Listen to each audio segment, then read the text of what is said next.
Saudi अरब का Iran पर हमला। अच्छा, जब से ये जंग चली है ईरान और इसराइल और अमेरिका की, इसमें ईरान जो है इसकी तरफ से बहुत सारे मिसाइल्स और ड्रोन्स अटैक जो है वो यूएई और सऊदी अरब पर भी किए गए हैं। अब जब ये अटैक्स आते हैं तो इनकी जब खबर आती है तो लोगों के जहन में एक ही सवाल आता है कि अब ये जो गल्फ स्टेट्स जो है, ये यूएई वगैरह जो है और सऊदी अरब जो है, ये उल्टा ईरान पर हमला क्यों नहीं कर रहे। तो अभी मैं इसका जवाब दूंगा, सुनिए, समझिए और कमेंट्स जरूर कीजिएगा। देखिए, ईरान के पास है बैलिस्टिक मिसाइल्स, क्रूज मिसाइल्स के अलावा ड्रोन्स टेक्नोलॉजी है, और उसके पास है प्रॉक्सीज जैसे हिजबुल्लाह है, हौसेज है, और इराक के अंदर शिया मलेशियाज है। उसको सपोर्ट हासिल है रूस की और चाइना की, जिसकी वजह से उसको उम्मीद है कि उसको इंटेलिजेंस इंटेल्स भी मिलेंगी और उसको वेपन्स भी मिलेंगे। इनकी बेस पर वो जंग जारी रख सकता है। दूसरी तरफ जो सऊदी अरब है और यूएई है, इनके पास किसी चीज की कमी नहीं है। जिस तरह का मर्जी हथियार ये खरीद ले, जिस तरह का मर्जी वेपन जो है वो ये खरीद ले, लेकिन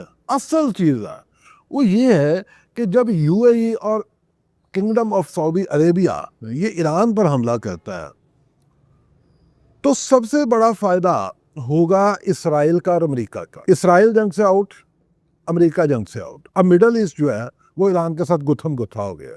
अब पूरा मिडल ईस्ट जो है वो वार की लपेट के अंदर आ गया। मिडल ईस्ट के अंदर बंदे मर रहे हैं, फौजें लड़ रही हैं, मिसाइल पर मिसाइल आ रहा है, जा रहा है। सारा गल्फ का जो इनका अरब ममालिक का जो इकोनॉमिक प्लान है, इकोनॉमिक ग्रोथ का प्लान है, जो इनका टूरिज्म का प्लान है, वो सारा फेल होने का खतरा, नुकसान ही नुकसान है। और इससे बड़ा नुकसान ये है कि ये सब मुसलमान ममालिक जो है ये आपस में लड़ पड़ेंगे, और अमेरिका और इसराइल जो है वो अपने मुल्कों में बैठ के चैन की बांसुरी बजाते हुए ऑर्डर्स पे ऑर्डर्स लिखे होंगे कि फलां अरब ममालिक को इतने ड्रोन्स चाहिए, इतने मिसाइल्स चाहिए, इतना डिफेंस सिस्टम चाहिए, इतने रॉकेट्स चाहिए, इतना ये चाहिए, इतना वो चाहिए। और उनकी फैक्ट्रियां जो है वो इनसे पैसे लेके इनको वेपन्स फराहम कर रहे होंगे। डॉलर वो कमाएंगे, पैसा वो कमाएंगे, जिस तरह ईरान से रशिया और चाइना जो है वो अपने मुफाद लेंगे, वो अपने मुफाद लेंगे। इसी तरह अमेरिका और इसराइल इन अरब ममालिक से लेंगे। तो अल्हम्दुलिल्लाह, अल्लाह का बड़ा शुक्र है कि शहजादा मोहम्मद बिन सलमान, अल्लाह उनकी हिफाजत फरमाए, वो